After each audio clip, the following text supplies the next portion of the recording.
Andre, at 18, you've made a lawn care service business. Could you explain why you started that? Yeah, so I've been mowing for my parents for about 8 years. I noticed I had a huge interest and skill in it. I started knocking on doors for days and months. Soon enough, I got my first client. I noticed that there was crazy profit margins in it, so I was able to want to scale it up more and more. And towards the end of about, I want to say 4 years, I'm able to run it without even working on it personally. Interesting. So quite a bit to go into there. First thing is, I'd like to know how did the real world contribute to scaling that operation? Yeah, so I would say about let's say 2 years ago, I'm not really good with social skills. I was very insecure about them. I would always be alone in my room. So I made sure to look up the freelancing course because of the fact that it was able to market my skill. I knew I had a skill and I knew which one to market. I just did not know how to talk to customers. I was able to go through all the courses of freelancing and noticed that how to market it was that way. I can go more in depth if you need. Right. So in terms of social skills lacking, were you going door to door before joining the real world or after? After. After. Okay. So it gave you the social skills to then go door to door. I see. And how has that scaled since? I believe I saw you have employees now as well. So how did you get those? Yes, exactly. So I think I started it and it's very fast. I would say about 2 years ago, I would be working about, I want to say 14-hour days from 9 to 9. And I would say I did that tirelessly for about 3 months, very low pay. And I realized that I can't handle this all on my own. So I started hiring more people to service our clients outside of just our town and more in a, I want to say 30-mile radius from us. And I was able to get those clients through copywriting. I was able to hire a copywriter and then use that guy to hire other people to format real good emails for us. And through email outreach, you got more clients. That's what you're saying. Yes, more clients and what do you call those? Um, Clients and employees. Right, right. Yeah. Okay. So again, just to try fit some pieces together to understand this properly, you joined the real world. I mean, back then it would have been HU if you're saying it was what, 2 years ago that you joined? Did I It was about misunderstand? a year and a half, I want to say. Yeah. A year and a half. Okay. And since that time, it helped you with getting more clients in terms of social skills, door-to-door sales. Was finding the copywriter related to the real world or separate? I feel like it was related. I started off in the real world by going through copywriting. But as me personally, I've never been really good at writing or English. So I felt like after wasting, I want to say, not wasting because it was a useful skill now to have, putting in about 3 weeks of learning copywriting, it wasn't for me. But then I did notice that I really love the fact of trading money or trading time for money or trading that job for money. So I used the freelancing course then after, but I noticed how email copywriting is a lot more common now, and I never knew about that. Right. Okay. And now for perspective, how much has it been generated monthly, your business? So I would say right now we're doing, and me, I'm just doing commission right now. So I'm doing about 6K commission. And before I was making, I want to say 2K for just me working. So it's much more now in commission. And yeah. So meaning before you joined the real world, you were at 2K per month. And since as it scaled, now you're at 6K per month. Did I understand that right? Oh, before the real world, I was at, oh, I was really low. I was probably like 300 kind of thing. I wasn't really doing well for myself. I had enough money for the real world and I had maybe a few extra dollars for some gas, but besides that, that's it. Interesting. Okay. So I'd like you to go a bit more in depth on how different is your average day now compared to before you joined the real world? Yeah, well, before I joined the real world, I would say the average day is I would wake up pretty late. I'm in school right now, so I would say I would go to school and I would be late to school. I would be late to my classes. I wouldn't be really going to my classes. Once I get home, I would probably be watching YouTube, playing video games, and barely even going to the gym. Ever since I joined the real world, I have had no time for video games, no time for anything, and it's just been tirelessly working, and it's paid off definitely. Right now, my days consist of waking up much earlier, 5:36, being on time for school, being able to trade the markets, and also coming back and being able to spend like 2 hours in the gym, getting my emotional health together because of meal prepping all my foods, and yeah, definitely, and getting to sleep on time. Yeah. Huh. So I heard trading the markets there. Something I'll ask you a bit later down the line. For now, what do you think caused you to have this kind of mindset at 18? Because you're going hard. So yeah, this I would say, as you've probably seen yourself, it isn't typical for an 18-year-old to think like you do. So where would you say that came from? Yeah, I feel like I have a pretty motivative and emotional story because of the upbringing. My dad passed away about 2 years ago, and I felt like one of the things he's really passed on to me was he was a broker. So he wanted me to trade in the stock markets, but I wasn't old enough, and I know I needed money to trade because I can't, 0 times 2 is not going to make anything. So I needed money.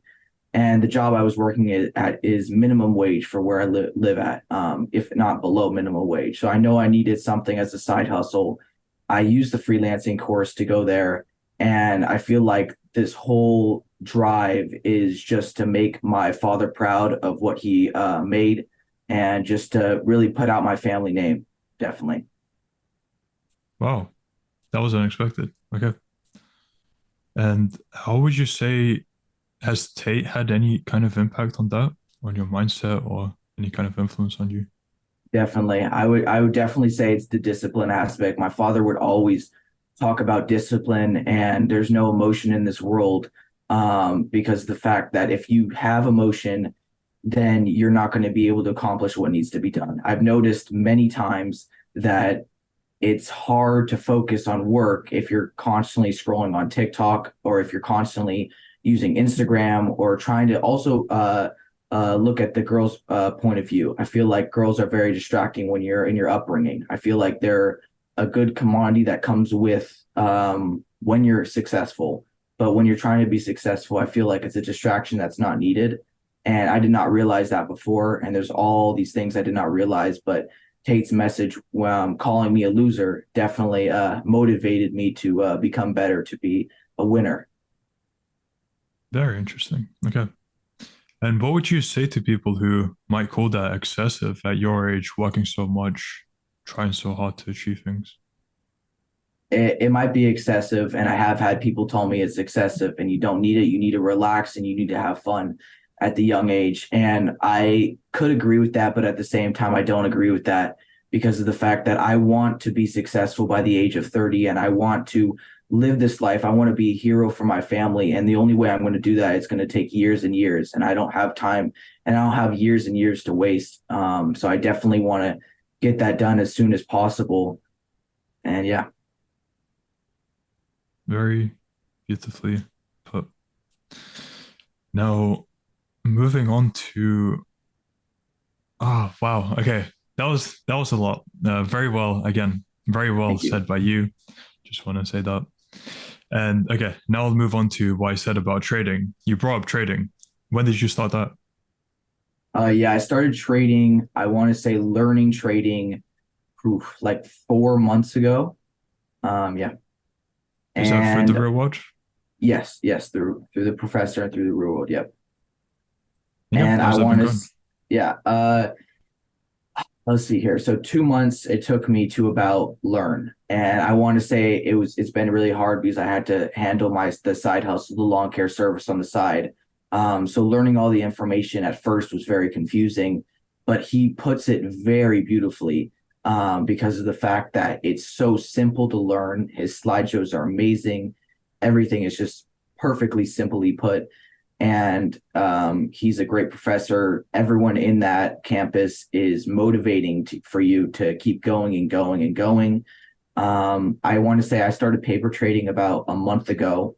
And about a week or two ago, I've been live trading, and ever since then, I haven't got a single loss. I've been getting win on top of win, and I have all thanks to the professor. He's a great professor. Interesting. Are there figures you can reveal there in terms of profits from trading? Yeah, I wouldn't say it's too many figures. I would probably say it's four, definitely. In terms of, so you mean four figures? Yes, four figures. Yeah. Okay, fair. And I remember in your screenshot seeing babysitting as well. Is there anything to go into there?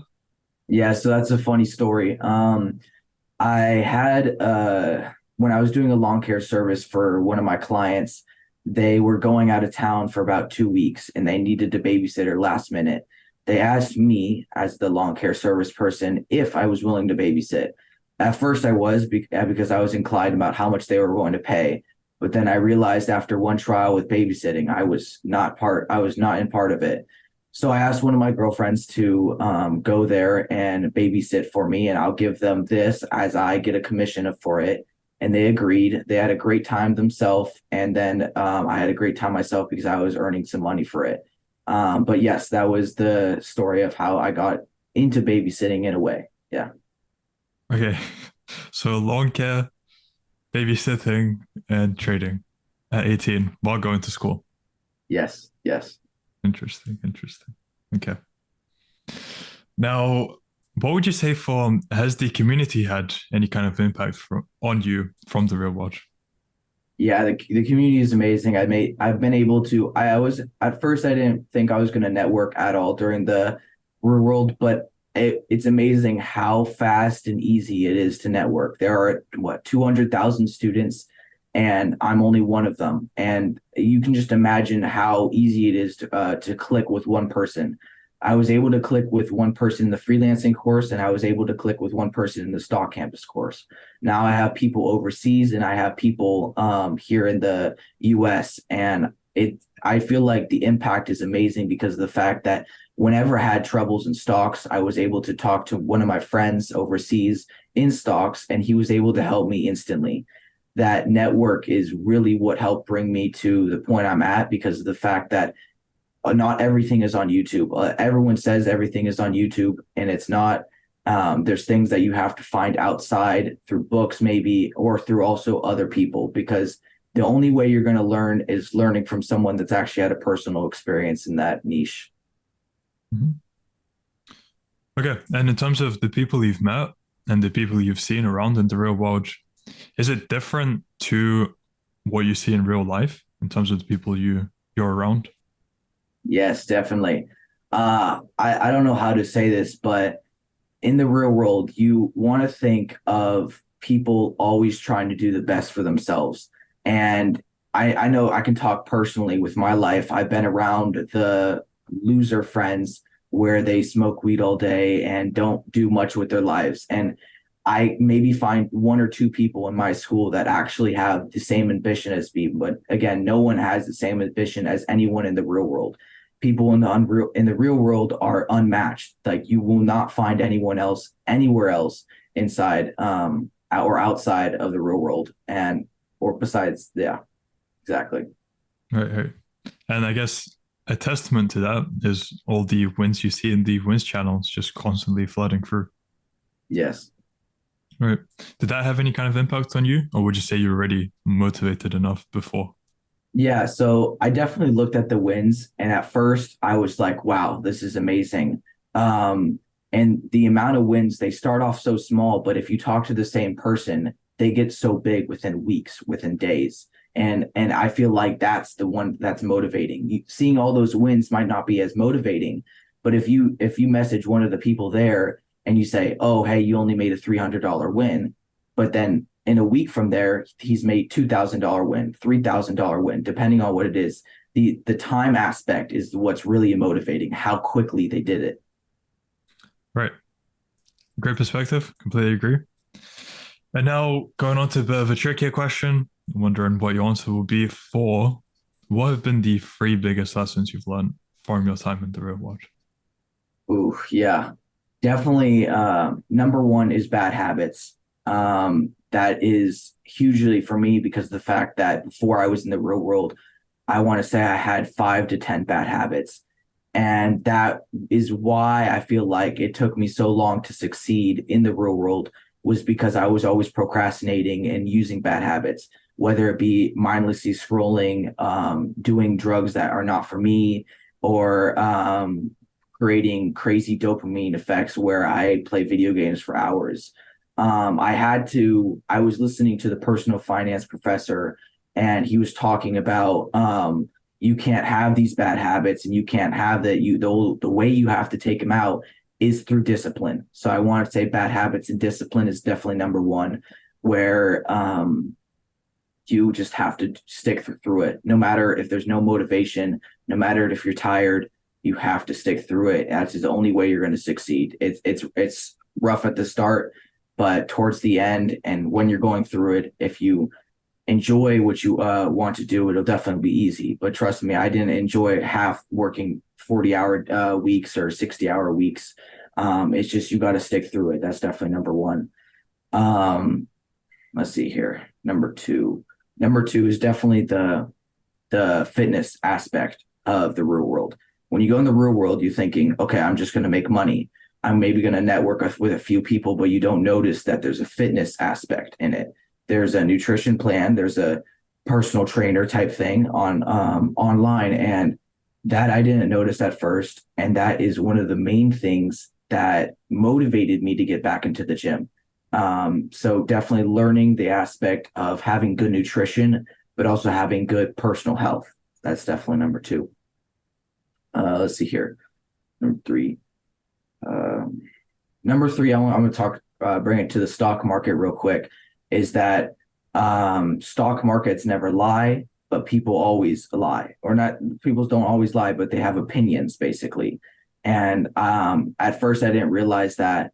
And I feel like that attributed a lot because of the fact that when you look at the stock market and you're also looking at yourself, when you look at the stock market, there's a bunch of economic aspects. There's a bunch of news going on into it. And I'm able to bring up professional conversations with professional businessmen based on what I learned economically and news-wise from the stock market campus, and also just by watching the news because I have to for the stock market. So I feel like definitely those top three I have learned the most. Very interesting. Okay. So, right. Quite a lot of profound answers from you. I'd love to listen. With everything that's going on, where do you see your life heading in 6 months to 1 year? Hmm.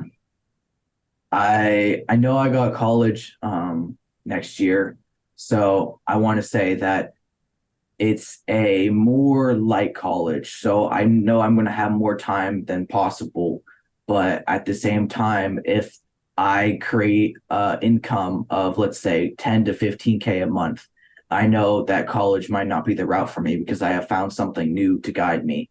But definitely in 6 months from now, I want to say I will be positively making six figures in a year, and also at the end, creating a lifestyle that is most comfortable to me, where I'm not constantly stressing about work and I'm not constantly stressing about the people around me depending on how they're doing. I want to create a place that's very comfortable and familiar. Right. Beautiful. So, okay, to sum everything up before we end off, for people who are on the fence about joining the real world, with all your experience, all the things you've talked about, if they're still unsure of maybe it's a scam for $49, right? What advice would you have for them? It's not, it's definitely not a scam. That's a simple answer right there. I can go a little bit more in depth. It's not a scam because of the fact that you're paying $50 to not only get like seven to eight different wealth creations, but also to the fact that you're getting fitness help. You're also getting personal help. You're also getting emotional, mental health. There's so many different ways that you can make money in it, but there's also so many ways you can better yourself as a man or a woman, if you want to say that too. And I definitely think that, like, what else in the world is $50? It's not. There's nothing else in the world that's $50. And if you can prove it to me, I will send you personally $1,000 if you can send me something more than $50. Right. By that you mean all that value for $50 is what you mean. Exactly. Exactly. Right. It is amazing. Yes. Okay, so great interview. Very happy with it, Andre. For people who might want to find out more about you or contact you or see maybe what you're doing with your business, what would you have to give them in terms of contact? Yeah, so Bear Cave on Rumble, and then Bear Cave on YouTube, and then on Twitter, Bear Edits Pure. And then, yeah. Perfect. So I will add those to the description of the video. And I look forward to doing a follow up in a few months, Andre, to see how things have scaled. And until then, I wish you all the best. Sounds good. Bye.